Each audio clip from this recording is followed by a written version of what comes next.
మనం ప్రతినిత్యం భగవంతుని శ్రద్ధాభక్తులతో ఆరాధిస్తూ ఉంటాము, పూజ చేస్తూ ఉంటాం. కానీ చాలామందికి ఒక అనుమానం ఉంటుంది, మనం చేసేటటువంటి పూజ భగవంతుడు స్వీకరిస్తున్నాడా, మనం చేసేటటువంటి పూజ భగవంతుడి దగ్గరకు చేరుతుందా లేదా అనేటటువంటి అనుమానం అయితే చాలామందిలో ఉంటుంది.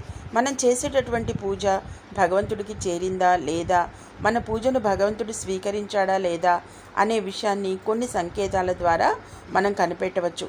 ఆ సంకేతాలు ఏంటో మనం ఈ వీడియోలో తెలుసుకుందాం. కాబట్టి ఈ వీడియోని ఎక్కడ స్కిప్ చేయకుండా ఎండ్ వరకు చూస్తేనే మీకు ఈ విషయంపై ఒక అవగాహన అయితే వస్తుంది. కాబట్టి తప్పకుండా ఈ వీడియోని ఎక్కడ స్కిప్ చేయకుండా ఎండ్ వరకు చూడండి. అలాగే వీడియోలోని సమాచారం తెలుసుకునే పోయే ముందు తప్పకుండా వీడియోని లైక్ ఇచ్చి ఛానల్ని సపోర్ట్ చేయండి. అంతేకాకుండా మొదటిసారి ఎవరైనా మన ఛానల్ని చూస్తున్నట్లయితే తప్పకుండా ఛానల్ని సబ్స్క్రైబ్ చేసుకొని రెగ్యులర్గా వాచ్ చేస్తూ ఉండండి. నిత్యము ఏ ఇంట్లో అయితే నిత్య దీపారాధన చేస్తూ భగవంతుడికి పూలు సమర్పించి ఒక చిన్న బెల్లం ముక్క కావచ్చు, ఒక చిన్న పటిక బెల్లం ముక్క కావచ్చు, అరటిపండ్లు కావచ్చు, ఏదైనా నైవేద్యం సమర్పించి భగవంతుడికి నమస్కారం ఏ ఇంట్లో అయితే చేస్తారో, ఇంటి యజమాని ఇంట్లో పూజ చేయాలని శాస్త్రాలు మనకు చెప్పి ఉన్నారు.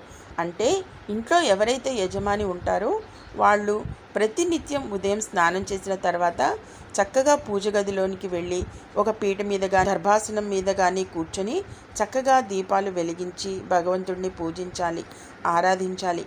కొంతమంది ఇళ్లలో యజమాని అస్సలు పూజ చేయటం ఆయనకు దైవభక్తి ఉండదు.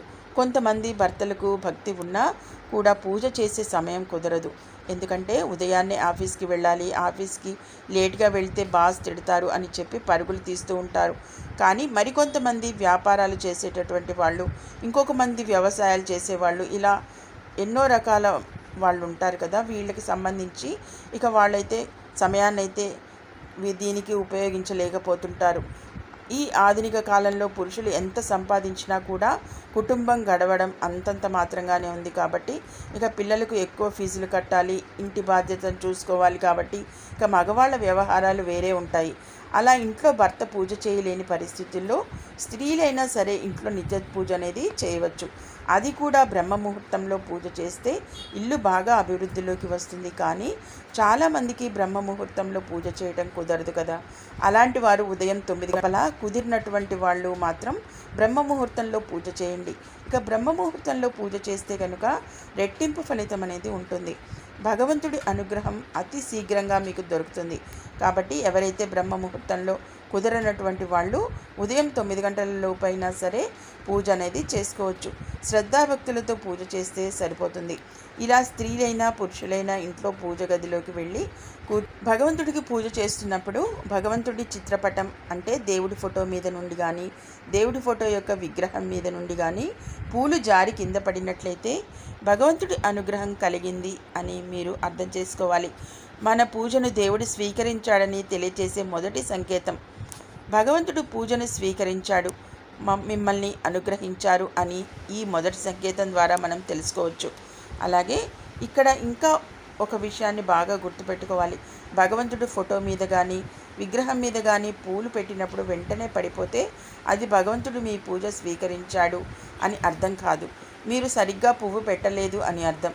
ఫోటోల మీద విగ్రహాల మీద పూలు పెట్టి మీరు దీపాలు వెలిగించి చక్కగా అగరవత్తులు వెలిగించి స్తోత్రాన్ని చదువుతున్నప్పుడు కానీ, లేకపోతే హారతి ఇస్తున్నప్పుడు కానీ, లేకపోతే పూజ అయిపోయి భగవంతుడికి నమస్కరిస్తున్నప్పుడు కానీ దేవుడి యొక్క ఫోటో మీద నుండి కానీ విగ్రహం మీద నుండి కానీ పువ్వు జారి కింద పడినట్లయితే భగవంతుడు మీ పూజను స్వీకరించాడు అని అర్థం, మిమ్మల్ని ఆయన అనుగ్రహించాడు అని అర్థం. అలా పూజ చేస్తున్నప్పుడు పువ్వు కింద పడితే వెంటనే ఆని తీసి మళ్ళీ అక్కడే పెట్టకూడదు. పువ్వు ఎక్కడి నుండి అయితే కిందకు జారి పడిందో మళ్ళీ అక్కడే ఆ పువ్వును పెట్టకూడదు.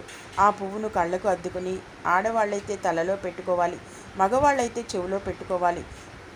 చెవిలో పెట్టుకోవడానికి నామోషిగా ఉంటే కనుక ఇక కళ్ళకు అద్దుకొని వెంటనే భార్య ఇకపోతే మీ జేబులో పెట్టుకునండి. అంతేగాని భగవంతుడు అనుగ్రహించినటువంటి పుష్పాన్ని మళ్ళీ అక్కడే పెట్టరాదు.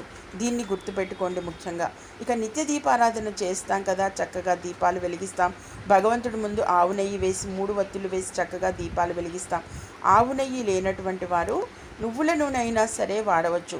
అలాగే చక్కగా దీపానికి గంధము కుంకుమ బొట్లు పెట్టి పూజ సమర్పించి దీపారాధన చేసిన తర్వాత, అలా దీపారాధన చేసిన తర్వాత దీపం మధ్యలోనే కొండెక్కకుండా దీపంలో ఉన్నటువంటి నూనె పూర్తిగా అయిపోయే వరకు పూర్తిగా కాలిపోయినట్లయితే భగవంతుడి పూజను సంపూర్ణంగా స్వీకరించాడని మీరు అర్థం చేసుకోవచ్చు. కొంతమంది దీపారాధన చేస్తే మధ్యలోనే దీపాలు కొండెక్కిపోతూ ఉంటాయి. ఇక్కడ ఇంకో విషయాన్ని కూడా మీరు గుర్తుపెట్టుకోవాలి. ముఖ్యంగా నూనె సరిగ్గా లేకపోయినా కూడా తొందరగా దీపాలు కొండెక్కిపోతూ ఉంటాయి. అంటే ఆవు నెయ్యి కానీ, ఆవ నూనె కానీ, కొబ్బరి నూనె కానీ వేసి దీపారాధన చేస్తే సంపూర్ణంగా దీపం వెలుగుతుంది. ఈ మధ్యన మార్కెట్లో కల్తీ నూనెలు అమ్ముతున్నారు కదా, అవేవో బ్రాండ్లని కూడా 3 రకాల నూనెలు, 5 రకాల నూనెలు, 9 రకాల నూనెలు అని కలిపేసి అందులో కాస్త పెట్రోల్, డీజిల్ కూడా వేసేసి అమ్ముతున్నారు. అటువంటి నూనెలు పోసి దీపం వెలిగిస్తే పొగ ఎక్కువగా వస్తూ ఉంటుంది, కానీ దీపం సరిగ్గా వెలుగుతూ ఉండదు. అప్పుడు దీపం తొందరగా కొండెక్కుతుంది. అటువంటి నూనెలు కాకుండా ముఖ్యంగా శాస్త్రంలో చెప్పినటువంటి నూనెలను అయితే వాడండి. నువ్వుల నూనె కావచ్చు, అలాగే కొబ్బరి నూనె, ఇటువంటి వేసి మన దీపారాధన చేసినప్పుడు దీపం సంపూర్ణంగా వెలిగి ఒత్తులు కూడా పూర్తిగా కాలిపోతాయి. అంటే భగవంతుడు పూజను పూర్తిగా స్వీకరించాడని అర్థం చేసుకోవాలి. ఇక భగవంతుడు మన పూజను స్వీకరించాడని తెలిపే రెండవ సంకేతం ఇదే. అలాగే ఇక పూజ గదిలోకి వెళ్ళి కూర్చునేటప్పుడు, భగవంతుని పూజించేటప్పుడు పురుషులకు అంటే మగవాళ్లకు కుడి కన్ను కానీ కుడి భుజం కానీ అదిరింది అంటే అది శుభ సంకేతం. భగవంతుడు మీ పూజను స్వీకరించాడు అని మీరు అర్థం చేసుకోవాలి. ఆడవాళ్ళైతే కనుక ఎడమ కన్ను అదిరినా, ఎడమ భుజం అదిరినా అది శుభ సంకేతం. అలా అదిరితే భగవంతుడు అక్కడ కూర్చున్నాడు, మీ పూజను స్వీకరించాడు అని అర్థం అన్నమాట. మగవాళ్ళకైతే కుడి కన్ను అదిరినట్టు, కుడి భుజం అదిరినట్లు భగవంతుడు సంకేతాన్ని తెలుపుతాడు. ఆడవాళ్ళకైతే ఎడమ కన్ను అదిరినట్లు, ఎడమ భుజం అదిరినట్లు సంకేతాన్ని తెలుపుతారు. ఇది 3వ సంకేతంగా మీరు పరిగణనలోకి తీసుకోవాలి. అలాగే ఇది చాలా శుభ పరిణామం. అదేవిధంగా మనం పూజ చేసేటప్పుడు భగవంతుడి ముందర కొబ్బరికాయ కొడతాం కదా, కొన్ని ప్రాంతాల్లో అయితే టెంకాయ అని పిలుస్తూ ఉంటారు. ఈ టెంకాయ లేదా కొబ్బరికాయను మనం పూజల్లో కొట్టినప్పుడు ఆ కొబ్బరికాయలో పువ్వు వస్తే భగవంతుడు మన పూజను స్వీకరించాడు అని అర్థం చేసుకోవాలి. ఇక భగవంతుడి అతి త్వరగా మనకు కలుగుతుంది అని సంకేతం అన్నమాట. అంతేకాకుండా దేవాలయానికి వెళ్ళినప్పుడైనా, అంటే పూజారి గారు కొబ్బరికాయను బయటకు కొట్టుకుని రమ్మని చెప్తారు కదా, అప్పుడైనా సరే మనం కొబ్బరికాయ కొట్టినప్పుడు ఆ కొబ్బరికాయలో పువ్వు వస్తే ఆ భగవంతుడి అనుగ్రహం తొందరలో మనకు దొరకబోతోందని అర్థం చేసుకోవాలి. అలాగే భగవంతుడు మనల్ని అనుగ్రహించబోతున్నాడు అని అర్థం. కొంతమంది పూజలో కావచ్చు, దేవాలయానికి వెళ్ళినప్పుడు కావచ్చు, కొబ్బరికాయ కొట్టినప్పుడు కుళ్ళిపోయి ఉంటుంది. అప్పుడు విపరీతంగా భయపడిపోతూ ఉంటారు. అయ్యో కొబ్బరికాయ కుళ్ళిపోయింది, ఏం జరుగుతుందో ఏమో అని భయపడిపోతూ ఉంటారు. ఇక భయపడవలసినటువంటి అవసరం ఏమీ లేదు. కొబ్బరికాయ కుళ్ళిపోతే అది మన తప్పు కాదు, అది అమ్మినటువంటి వాడి తప్పు. వాడు సరైన కాయను అమ్మలేదు కాబట్టి మనల్ని వాడు మోసం చేసి దాన్ని పారవేసి వెంటనే ఇంకొక కొబ్బరికాయని కొనుక్కొని వచ్చి కొట్టి భగవంతుడికి నివేదన చేయాలి. అంతేకాదు, కానీ కొబ్బరికాయ కుళ్ళిపోయినట్లయితే మన యొక్క గండం తొలగిపోయినట్లుగా మనం భావించాలి. కొబ్బరికాయ కుళ్ళిపోయింది, ఇంకా నా జీవితం ఇంతేనేమో అని ఏడ్చుకుని బాధపడుతూ అక్కడే కూర్చుంటామా? అలా కూర్చోవలసినటువంటి అవసరం లేదు.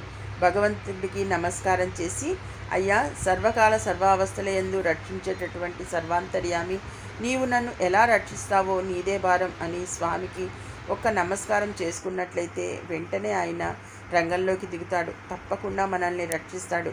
భగవంతుడు మన పూజను స్వీకరించడం లేదా ఆయన అనుగ్రహం మనకు కలుగుతోందా లేదా అని తెలిపి చిట్ట చివరికి సంకేతం కలలు మన పూజ గదిలో కూర్చునే భగవంతుడిని పూజిస్తాం కదా. అంటే మీ ఇష్టదైవం కావచ్చు, లక్ష్మీనారాయణులు కావచ్చు, శివపార్వతులు కావచ్చు, ఇలా మీరు ఏ దేవుణ్ణైతే పూజిస్తారో ఆ దేవుడు ఆ రాత్రి మీకు కలలో కనిపించినట్లయితే ఆ భగవంతుడి అనుగ్రహం మీకు కలిగిందని అర్థం చేసుకోవాలి. అలాగే భగవంతుడు తొందరలోనే మిమ్మల్ని అనుగ్రహిస్తాడు అని అర్థం చేసుకోవాలి. అంతేకాక ఇక ఉదయం మీరు లక్ష్మీనారాయణులకు పూజ చేశారనుకోండి, ఆ రోజు రాత్రి మీ కలలో లక్ష్మీనారాయణులు కనిపించారంటే మీ పూజ ఆయనకు చేరిందని అర్థం. అదేవిధంగా మీరు పార్వతీ పరమేశ్వర్లను పూజించారనుకోండి, ఆ రోజు రాత్రి కలలో మీకు పార్వతీ పరమేశ్వర్లు కనిపిస్తే భగవంతుడికి పూజ చేరిందని అర్థం. ఒకవేళ మీరు శివాలయానికి వెళ్ళి పూజ చేసుకుని వచ్చారు అనుకోండి, ఆ రోజు రాత్రి కలలో పరమేశ్వరుడు కనిపించాడు అంటే ఆ స్వామి అనుగ్రహం తొందరలోనే మీకు కలగబోతోందని అర్థం. మీరు విష్ణుమూర్తి దేవాలయానికి వెళ్ళినట్లయితే మహావిష్ణువును పూజించి వచ్చారనుకోండి, ఆ రోజు రాత్రి కలలో స్వామి సాక్షాత్కరించాడు అనుకోండి, అందులోనే మహావిష్ణువు అనుగ్రహం మీకు కలగబోతోందని అర్థం. ఇటువంటి సంకేతాల ద్వారా భగవంతుడికి మన పూజ చేరిందా లేదా, భగవంతుడి అనుగ్రహం మనకు కలుగుతోందా లేదా అని తెలుసుకోవచ్చు.